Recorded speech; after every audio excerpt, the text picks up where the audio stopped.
All right, Mark Rogers TV, the voice of college football, looking at LSU and Florida, big matchup in the SEC. And here we are with Matt Moscona from ESPN Radio. Matt, it's been a while. How you been? I'm good, Mark. Man, as you can imagine, LSU 5-0, ranked fifth in the country. Times in Baton Rouge are good. There is much revelry in the Red Stick right now. Yeah, so our conversation kind of takes a left turn because, man, we talked for like 7 months about hot seats and schedule and all this other business, and they've navigated what could arguably be the two most significant wins for one team in college football this season. Miami neutral site going to Auburn as a 10.5 point underdog, pulling out that win.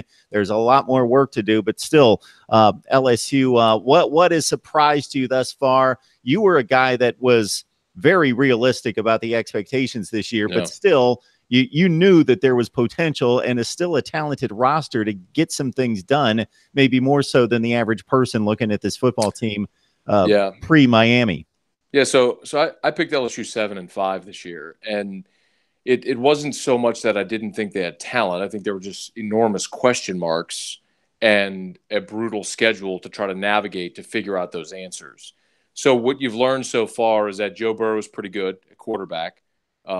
He hasn't taken the team, put him on his shoulders, and just won a game. He hasn't had to do that yet. And the other part is something nobody's really going to talk about because nobody wants to talk about special teams, but it's Cole Tracy. LSU had its worst year kicking the football last year since 2005. And Cole Tracy's come in, and the only kicks he's missed, he's been short on a couple of 54-yarders where he's just kind of hit the crossbar. Other than that, he's been literally perfect, including the big kick, to win it at Auburn. So those two things right there answered enormous questions that this team had. But even still, Mark, to this point, I'd say the only result that's surprising is the win at Auburn. I mean, I picked him to beat Miami. I thought, Malik Rozier was going to, as we saw, has been inconsistent throughout his career at Miami. That was a game based on defense that I think LSU could win. And then there's no really other surprise. Ole Miss, I think everyone realized wasn't going to be very good. LSU beat a couple of directional schools from Louisiana. But going to Auburn and winning got a lot of people's attention, and that's justifiable, man. That's a place where LSU hasn't done exceptionally well over the years. That's a series that's been dominated by the home teams, and to go on the road at Jordan-Hare, overcome a double-digit deficit in the fourth quarter, and find a way to win is super impressive, man. So the people that are paying attention, like I put on notice, it's justified. Just like all the questions before the season were justified, the praise LSU's getting right now is justified as well. So go back to Burrow. So if we just look at the stats, and for the people that haven't really watched the games, he looks, I've heard this term thrown out. It's the typical game manager term because the low completion percentage, he's not going to throw for a ton of yards, but that's the concept of the offense. Dig a little deeper into Joe Burrow's performance because, as you mentioned, he hasn't had to light it up. He hasn't had an offense on the other side throwing up 45 points that he had to say, okay, I've got to really open it up. And, take that kind of approach, but last week he threw the 3 touchdowns. So the thing I'd remind people with Burrow is, I mean, he's still only been on LSU's campus for 3 months. I mean, it is when you put that into context, it's remarkable to think the guy only showed up in July. So to be on campus for 3 months, learning a new offense, learning your skill guys, developing rapport with your receivers, trying to earn a leadership role. I mean, all of that got accelerated for Joe. And, the last time you and I talked, Mark, we talk, he's 6'3", he's 220, he's got a big arm, he's a son of a coach, he's a film room junkie, he's all those things that you want, and that's helped him a ton so far, get off to this fast start. And I believe he's going to keep getting better within this offense. I don't think there's any question he'll keep getting better. He's gotten better from week 1 to now. But I'd say for Joe that the things that are most impressive are the fact that he's smart. And I know that's an intangible, but a couple of examples. You'll notice this for LSU. If he's rolling to his right and he's being pressured, he's never going to force the ball. He'll throw it into the 5th row before he throws it back against his body. He's one of only a few quarterbacks in the country through 5 weeks that's yet to throw an interception. And that contributes to the completion percentage, Mark. I mean, he'll throw a ball into the 5th row before he'll throw it into traffic and make an errant pass. And LSU, I think he realizes LSU's got a really good defense, and the way this team is going to win right now is field position, good defense, score when your defense gives you a short field, and that's how they beat Auburn, literally. They got 2 short field scores based, from turnovers. And the other thing, which is maybe even more impressive with Joe right now, is that they trust him to change the play at the line. I mean, the first game that they played against Miami, their first score was a 50-yard touchdown run by Nick Brissett. And if you go watch it, Joe changes the play at the line. And that's something that previously LSU quarterbacks never did. LSU would always run the check with me. They come up to the line, they'd look at the defense, they'd step back and look to the sideline to see if the coaches wanted to change the play. The LSU's not running check with me. They're giving Burrow autonomy to go to the line and change a play. And that's impressive in college. You don't see that much in this day and age in college football anymore. So they like him a lot, man. He's been a godsend for this program. That's really struggled at that position for the better part of a decade. I know everyone talks about it. And Yeah, go ahead, Matt.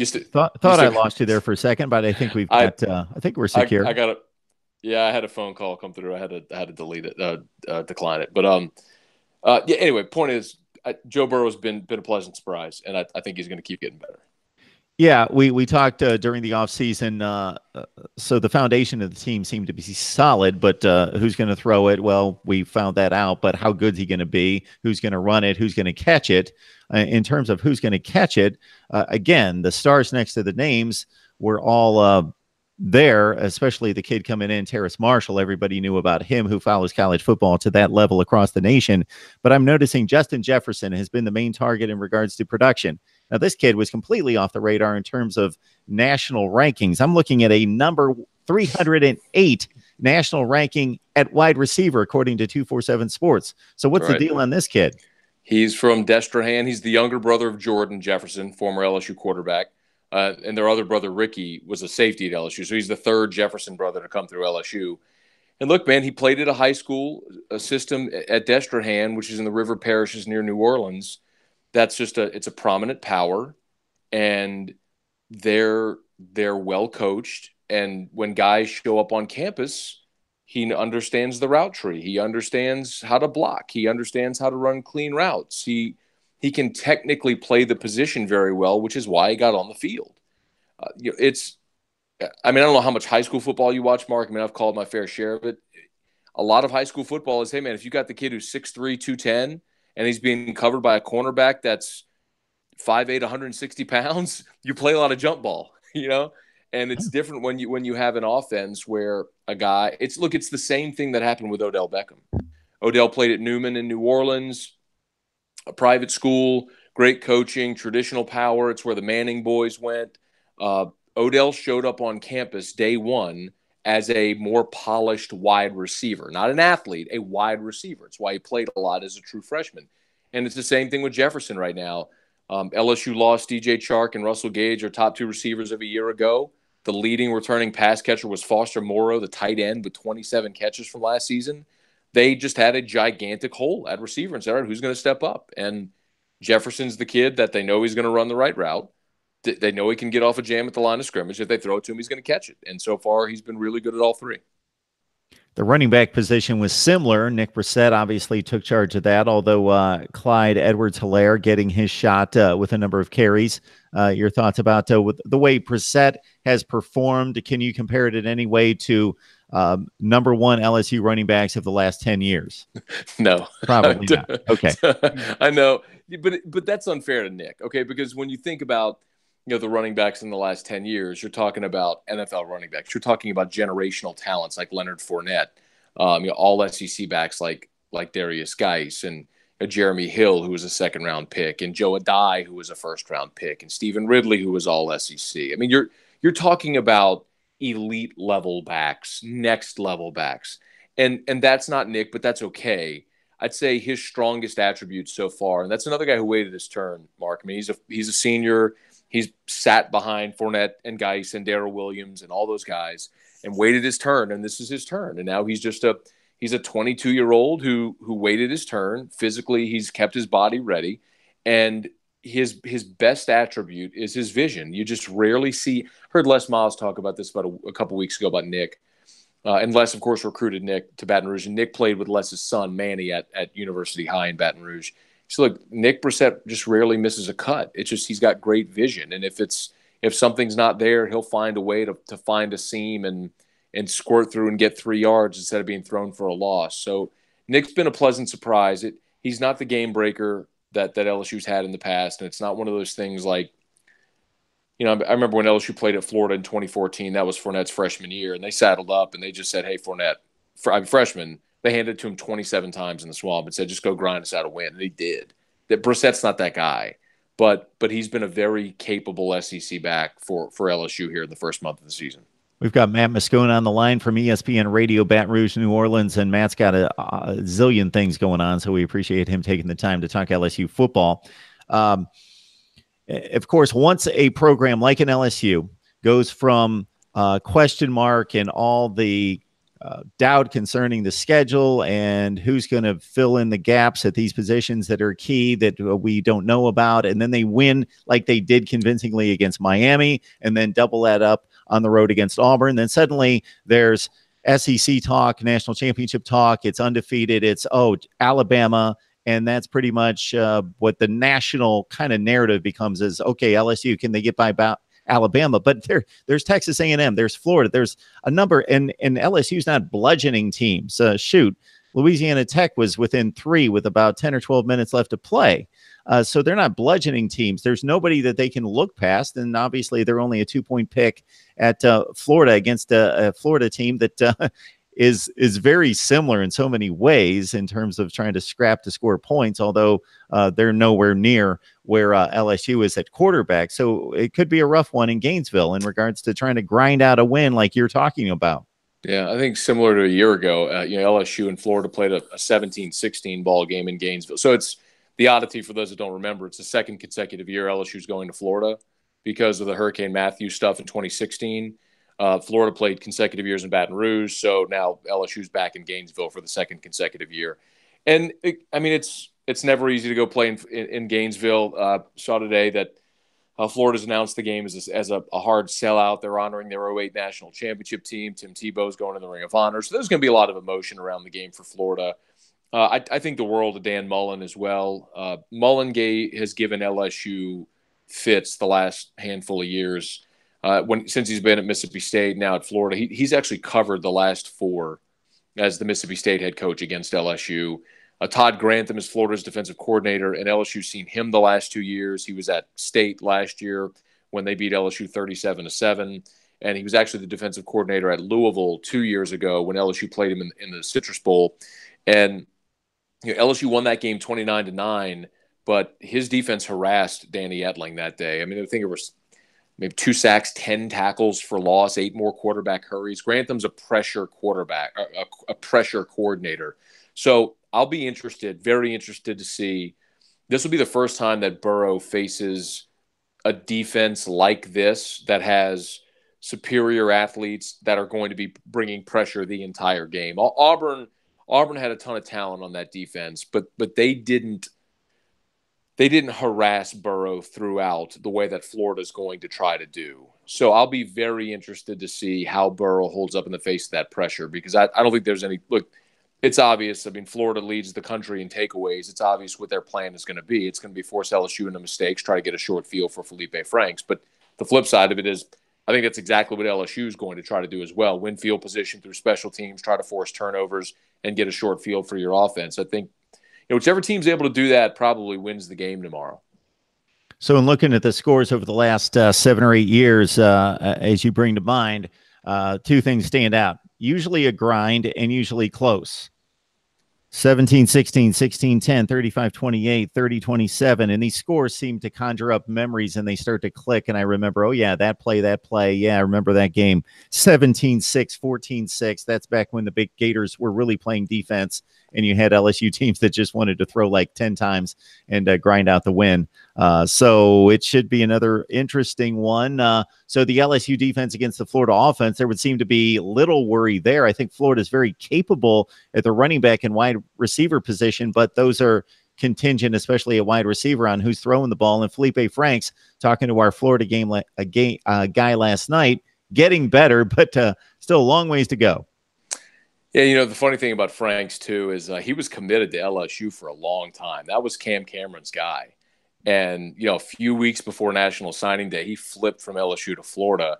And a lot of LSU fans in these parts, they kind of breathe a sigh of relief now because they've seen some of the struggles Franks has had. But, I think that's part and parcel with playing a young quarterback. Many times you're just going to live with the growing pains. And Franks had a couple of different offensive coordinators, and he's definitely not the style of quarterback that Dan Mullen once or traditionally has had. But, Mark, I got so much respect for Dan Mullen. I watched him win 9 games with Chris Relf at quarterback. He at Mississippi State with 3 stars and JUCO guys. Now he's got Florida talent. I don't know that this Florida team is going to be able to grind out long drives against LSU. Flip side, I don't know that LSU is going to be able to grind out long drives against Florida. I don't know that you're going to look at a box score on Sunday and say, man, look at that, 9-play, 75-yard drive that ate up, 4.5 minutes. I just don't think that either one of these offenses are in a spot right now to do that consistently in this game. But what I think Dan Mullen is really good at is scheming for his offense. Last year when LSU played Mississippi State, the backbreaker for LSU was a little running back release down the middle of the field, and Mullen clearly scouted something because I think it was Aris Williams who released in the middle of the field, and nobody went with him. He was wide open, and Fitzgerald just dropped it over the linebacker, and that was the backbreaker for LSU in that game. Mullen's great at things like that, at noticing tendencies on film and exploiting them. And look last week. Florida won that game last week against Mississippi State with a double pass. And it's clearly something that Mullen saw on film that he felt he could exploit, and it worked. So, I think, for Dave Aranda and his staff defensively, that's a challenge. It's not so much having to deal with Felipe Franks. It's having to deal with what Dan Mullen is going to do. And Gators has even said they've gone back and looked at the last handful of games that LSU's played against Mississippi State to look at Dan Mullen. Get Matt Moscone on the line from ESPN Radio Baton Rouge. Have him for about 5 more minutes. So I'll turn to the live chat that's got a ton of comments and questions, and we'll hone it in here because I think Matt has addressed the Burrow's strength and weaknesses. People have asked about that. Sean Nicholson mentioning here that he believes Burrows is going to be shooketh. Okay. Looking at LSU's defensive backs, always near the best in the nation, a bit thin entering the season in regards to depth. We're being asked about that matchup against the Florida wideouts. So the spot to watch is going to be opposite Greedy Williams. And Greedy has been just awesome. He's in everybody's projected first round for next year. And he's just one of those long corners that you see now that's all over the NFL. And at 6'3", and he can run, and he's special. So pretty much what you're seeing everybody do is come up to the line of scrimmage, find 29, and then throw to the other side of the field. And that's where LSU's it's been some growing pains because they've got a true freshman in Kelvin Joseph, then Christian Fulton, who I know we've talked about before, Mark. That was the guy who had been suspended for 2 years but had his 2-year suspension reduced to 1 year, so he's played. And he did a fantastic job on A.J. Brown at the Marcus Lodge this past week for Ole Miss. So Fulton is a former 5-star, man. He's athletically, he's got it. It's just game experience and going and making plays on the road in a place like the Swamp. The guy though in the secondary that if he's not getting all the hype now, he will and should is Grant Delpit. He's a safety for LSU. He wears number 9. He's a sophomore. He started last year, but and was good, but he's just taken his game to the next level. Maybe the biggest compliment I can pay Delpit is on a defense that has both Devin White and Greedy Williams. Grant Delpit is the best player on LSU's team right now. He fills the entire stat sheet, and they've used him in pass coverage. They've used him to defend against the run. They've used him to rush the passer. He's the closest thing that LSU's had to Tyrann Mathieu. And don't get me wrong, I'm not saying he's Tyrann, but what I'm saying is a player that is that versatile at every level of the defense that no matter what you ask him to do, he can do it at an elite level. He's special, Mark. He should be on everybody's All-America team, provided he plays the next 6 weeks the way he's played the first 5. and he'll be up for a lot of awards, and in next year's draft you'll hear his name on day one. He's a special talent. He's a guy that's he's a guy that against Auburn, he made the interception on the first series that set up LSU's short field touchdown and gave LSU the early lead in that game. It's just he baited a good quarterback and Jarrett Stidham into that throw, and he made the play. He's special. So maybe look out for number 9 to see if he doesn't make a game-changing play tomorrow. And when you're talking about an early touchdown in a college football game these days, big deal. We're 5 minutes into the game. But when you talk about an early touchdown, and I watched that game wire to wire in an LSU Auburn game, you're talking about setting the tone for like the entire first half. It felt that way. But the one thing Auburn did really well, and I'm curious if Dan Mullen does it, is tempo. And, Auburn had a stretch where they scored on 3 of 4 possessions. And the only possession they didn't score was the end of the half. And it was when they went tempo and they got LSU on their heels, and it hurt LSU. And later in the second half, Gus Malzahn abandoned his tempo. He had a lead, and it was just like he was trying to find a way to get to the finish line, and that's when his offense sputtered. And that opened the door for LSU to get back in the game, and they took advantage of it. So I'll be very interested to see if maybe Dan Mullen doesn't go a little more tempo more often in the game tomorrow.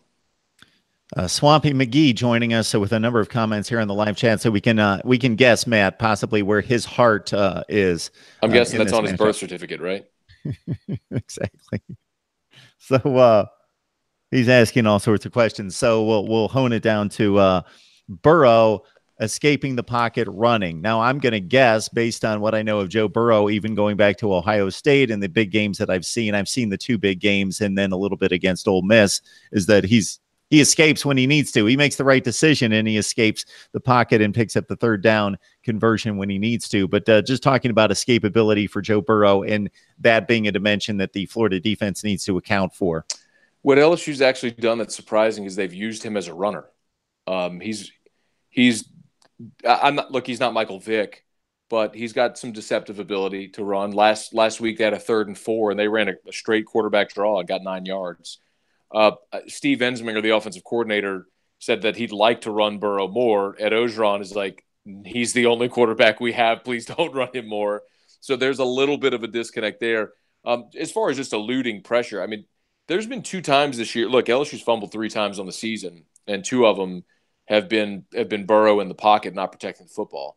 So I'd expect Florida to have pretty active hands there. But Burrow's not a guy that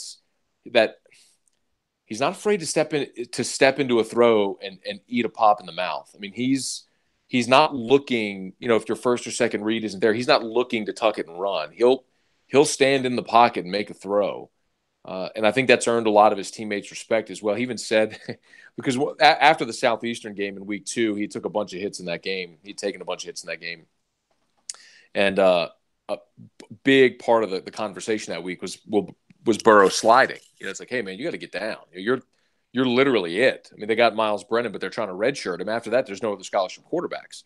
And Burrow said, I play the position like a fullback. I'm not sliding. It's like, hey, man, I can appreciate the tough guy mentality, but like, you're literally it. You need to get down. So they're trying to make him be smart, not take some of those hits. And it's disconcerting when in the fourth quarter of a blowout win over Louisiana Tech, your quarterback is being airplaned like John Elway in the Super Bowl, inside the 5. It's like, Cat, you don't need to take that hit, man. Not from Louisiana Tech defenders, let alone SEC defenders. So it's worth watching, but you'll see it tomorrow. They will use Joe Burrow with design runs. I mean, they like his ability to keep a defense honest by running the football with the quarterback.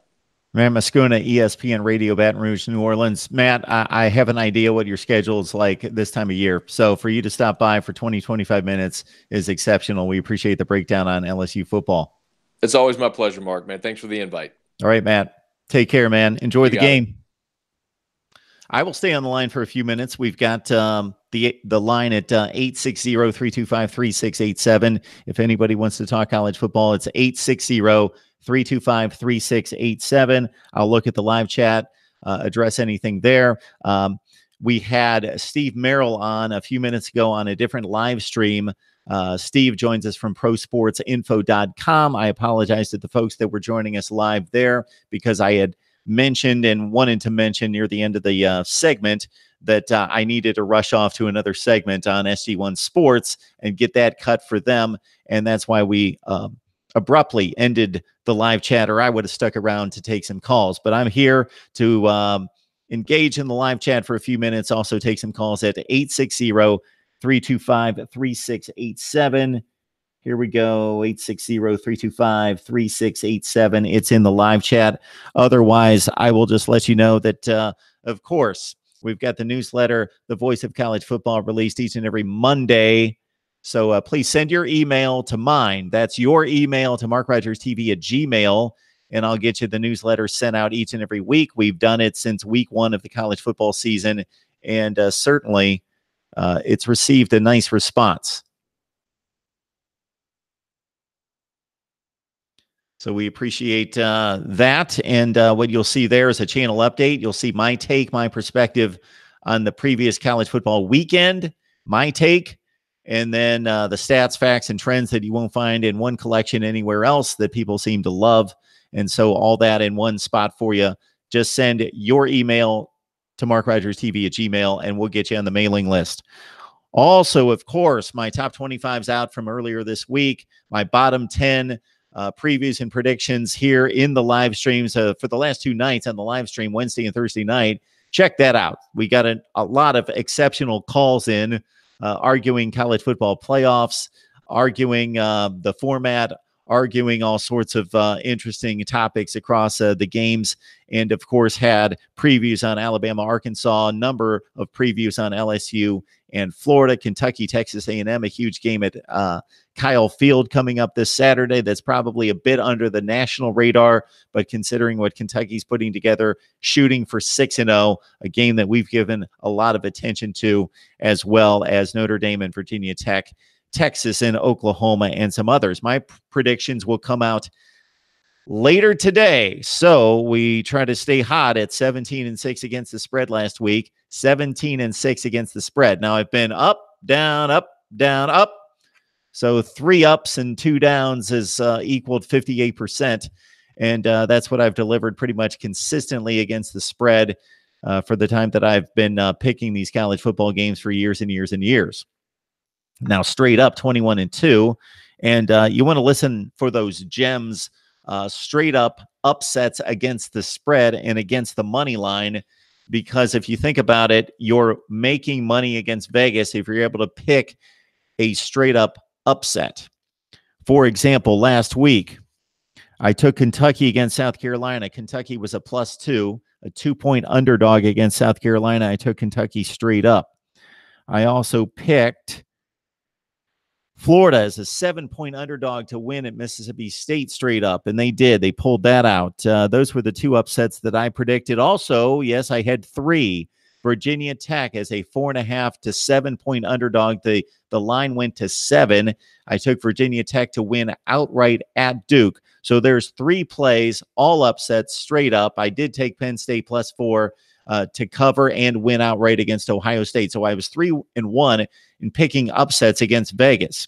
Now, the significance of that is basically you're winning more money than you're risking, meaning if you pick 40 or 45% of the games that you pick as upsets, if those come through for you 40 to 45% of the time, you're going to make money.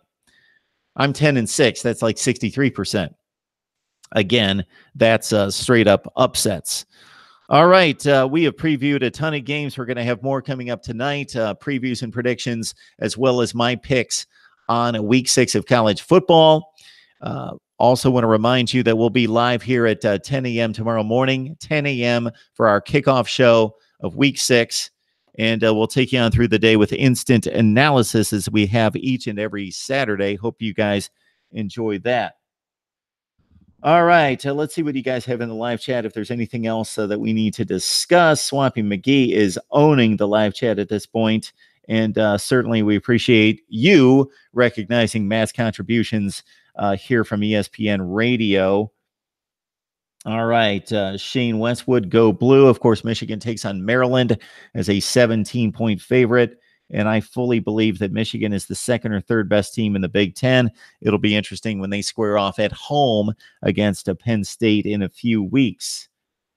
We pretty much covered the ground on LSU and Florida. Please check out my conversation during the live stream last night. I need to timestamp the live stream, so I apologize for that because we'll be on for, it was 3.5 hours. 3 hours and 17 minutes, I think, officially on Wednesday night. Last night was more in the 2.5 to 3 hour range, bringing in the best bloggers, broadcasters, and writers in the nation. Discussion on college football as nobody else does it. And you want to check out the conversation we had, LSU and Florida fans, with David Waters of Gators Breakdown. Excellent conversation on Florida football and the trip that LSU takes to Florida to take on the Gators. All right. Brad Silverdog joins us on a regular basis. We appreciate you jumping on the line, picking, saying LSU is going to lose a game before they play Bama. Bet on it. I would not be surprised if that happens. Certainly, as I mentioned, LSU has not been a dominant team, but they've won two of the more impressive games for one team in the nation. Grab one team in the nation and find two wins more impressive than Miami neutral site win and at Auburn. The teams that come to mind, Ohio State's beaten TCU and Penn State on the road. Notre Dame over Stanford and Michigan.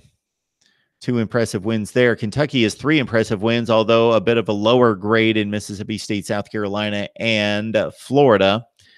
So those are some of the more impressive showings out of one team. Texas defeating TCU and also USC, both of those games at home for Texas. And they've got their shot, of course, against Oklahoma as a 7 to 7.5 point underdog.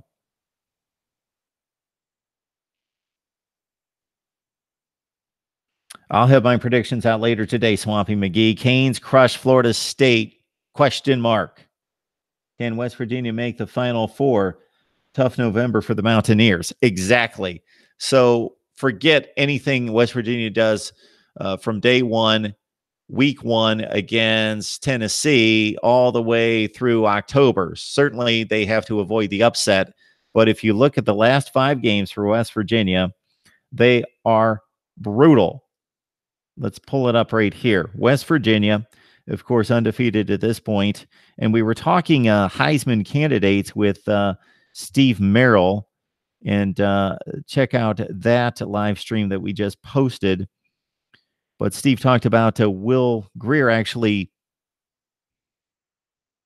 going down the list of Heisman candidates down to 4th in the latest odds released by Vegas. And Will Grier has been exceptional. Will Grier at this point, let's see. His numbers are crazy good at 72% completion percentage, 1,487 yards in 4 games. So that's about 330 per game, something in that range, and 17 touchdowns with 3 interceptions.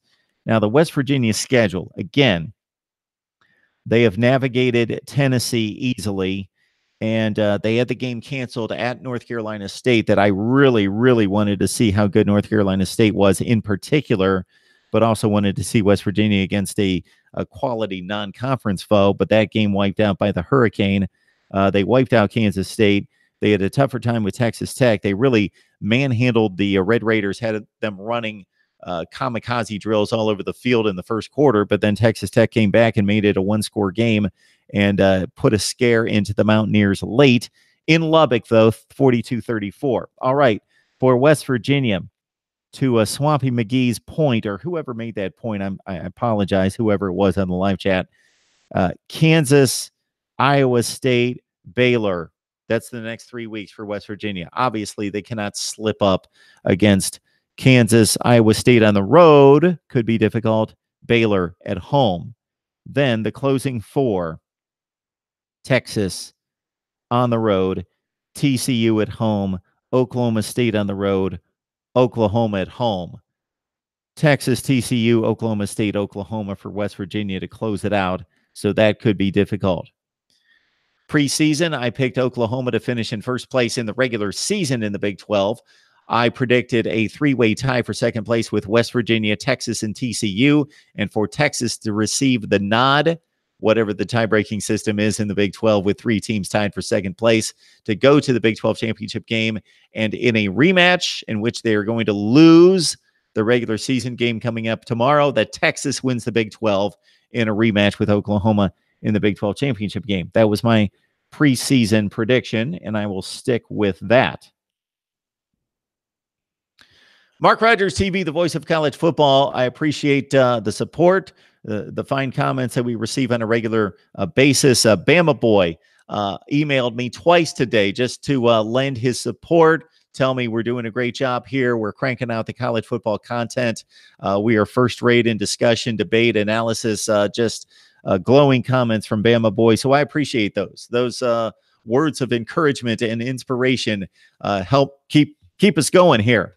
So in addition to that, share the videos, like the videos, comment back to the videos, comment in the live stream as you guys are doing right now. And that helps drive the search engine as well as the views. The views and the subscribers are big. My subscribers have kind of stalled recently, so hopefully we can get that going. So tell your friends, your family, anybody you know on social media who loves college football that we're here and ready to take them into the community. A number of you were mentioning the other night during the live stream prime time on either Wednesday or Thursday night that this is the best live chat room in college football. So I said, maybe you guys need a name for the chat room. So kick that around. Of course, we ran our helmet challenge from September 15th through October 1st. Oklahoma and Miami won the helmet challenge, so we will be adding at least those two helmets. And while I'm purchasing, you can bet I'm going to throw in a few more. So it's Oklahoma and Miami guaranteed to join the set display more prominently back here. And then we'll add a few more as well. We got Sense of Tumor on the line. The Big 12 shouldn't be in the playoffs. I'll tell my grandmother to watch your show. I'll make her watch it. Yeah, Grandma, that's up to you if she's a big college football fan. Otherwise, yeah, if she's just sitting around the house all day and just wants to let the videos scroll, just let them roll through, and she can mute them, that's fine, and just let them scroll and build up the views. You could do that, Sense of Tumor. Shane Westwood, maybe we see two SEC teams, the Big Ten and Notre Dame. I think that's quite possible. Although, can we really imagine a Clemson team undefeated missing the playoff, or a Clemson ACC champion with even one loss missing the playoff? And it's unfathomable at this point, even despite the struggles on offense last week against Syracuse, that Clemson could lose two games. Maybe Florida State had a pulse, but they don't currently. Who are the losses for Clemson? I guess NC State and an ACC championship game. NC State and Duke? I don't know.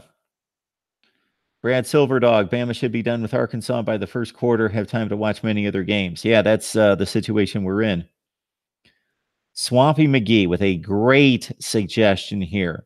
Promote the college football live streams on Reddit. So, as you guys can imagine, between a real job, family, and other personal obligations, relationships, and so forth, and then on top of this, with all the things that we're doing here and forging partnerships with the likes of SG1 Sports and everything again here, and releasing the newsletter every Monday, and then being on Facebook and Instagram and Twitter and here at YouTube. And with all that stuff going on, you guys have some semblance of an idea of the time issue here. So when it comes to college football Reddit, I've had a number of people suggested that in the past. I set up an account, I posted a few things, and then kind of left it alone and completely forgot about it. And that's not the way to build it. You have to be consistent, of course. So that is a good thought. Shane, Mark, you sly dog. I'm not following that. All right. We've got a comment on Ryan Finley might be NFL ready. The committee might vote Clemson out because of their poor performances. Swampy McGee, are these Urban Meyer's final games at Ohio State? We've discussed that in the past. That's the rumor, that they're setting up Ryan Day as the next head coach. Didn't want to upset what was going on with this particular season, but keep Meyer in place let him go based on the circumstances that they didn't deem too above board, supposedly. And we'll see if that plays out. If it does, it's going to be right after the college football playoff or right after Ohio State's bowl game, I would think. It's almost like we need to expand the playoff. Shane, did you join us for the conversation 2 nights ago? We might have talked about that for an hour. I got a phone call. I believe it was Big Poppy JT. We discussed the college football playoff, and it took me probably 20 or 25 minutes to convince him because he was dead set on 4 being perfect, and I convinced him. By the end, I influenced him to thinking for a number of reasons. I went down about the 17 different reasons why the playoff has to be expanded. Okay. Washington would deserve it over Clemson. So are we talking a one-loss Clemson team or a no-loss Clemson team? So Washington has the 1 loss. It's a reasonable loss on the road to a certain extent on the road neutral site in Atlanta against Auburn, a tightly contested game, hard-fought game. I was impressed with the way those two teams got after each other because I was locked in on that game, and Washington barely lost it. They had a 16-15 lead in the fourth quarter. Auburn scored late, 21-16. And so, sure, the result doesn't favor Washington, does not favor the Pac-12, but at least the best team in the Pac-12 went and faced one of the best teams in the SEC, maybe second, maybe third, maybe fourth. That shows us the difference between the two conferences, but they went there and they fought to the end. So does that performance represent Washington in the Pac-12 better than it does Clemson going to Texas A&M and holding on for dear life in winning against the Texas A&M team that's pretty good? Top 25 good. Probably going to finish 8-4 good.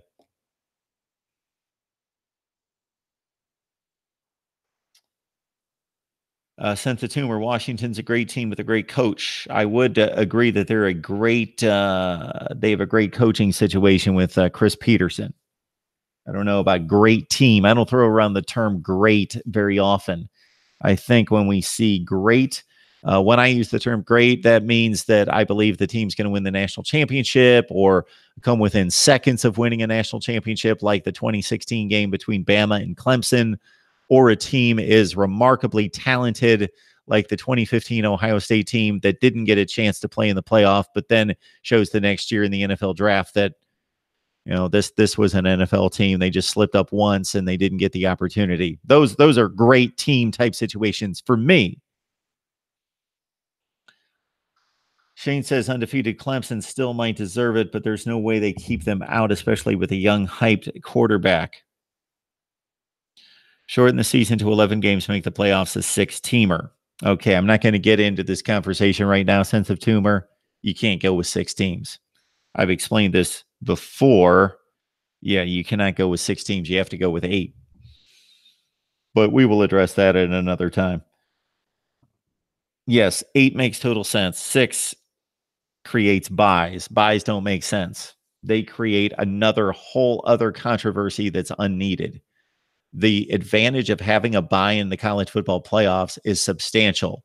To tell 2 teams that you only have to win 2 games to win the championship and tell the other 4 teams that you have to win 3 games to win the championship, that's completely unfair.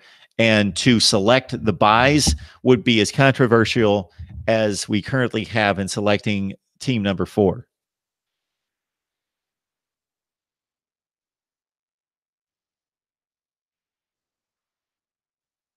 All right, folks, I think I've done about as much damage as I can. Please look through the videos and you'll find on the live streams, which I will timestamp right now. I'm going to go back to the 2 live streams from Wednesday and Thursday night because they were extremely long. I'm going to timestamp them so you know what subjects and what games were previewed when we had particular callers and what we talked about, so you can cut in and look at those videos. Also, join us at SG1 Sports. I've got a preview of Notre Dame, Virginia Tech, also Oklahoma and Texas over there, as well as a look at the Week 6 betting lines over at SG1 Sports. All right. Guys, we appreciate you jumping on the live stream. We've got Swampy McGee and Brad, a number of people here on the live chat. Sean with a lot of great comments, and George jumped on late. If you missed any of the conversation with Matt Moscona from ESPN Radio, he is certainly one of the great guests that we get here on a regular basis here at Mark Rogers TV. So just wait till the video processes and posts, and then just rewind it, and you can join the complete conversation with Matt Moscona, who had a tremendous breakdown of LSU football as the Tigers prepare to go to the Swamp to take on the Florida Gators. I will remind you, as I will, and I hate to be a salesman, but go to the description section of any of the videos and grab one of the Amazon links. Completely ignore the product. It doesn't matter. You don't need to purchase anything in particular. Do your regular shopping at Amazon. Just go through and enter the site using one of the links to support Mark Rogers TV, the voice of college football. We appreciate you guys. I will be back later today, definitely with my predictions and another preview and possibly a live stream, depending on what's going on elsewhere for my day. And then we'll be back, of course, at 10 a.m. Eastern time for our big kickoff show prior to the noon kickoffs. Right here at Mark Rogers TV, the voice of college football.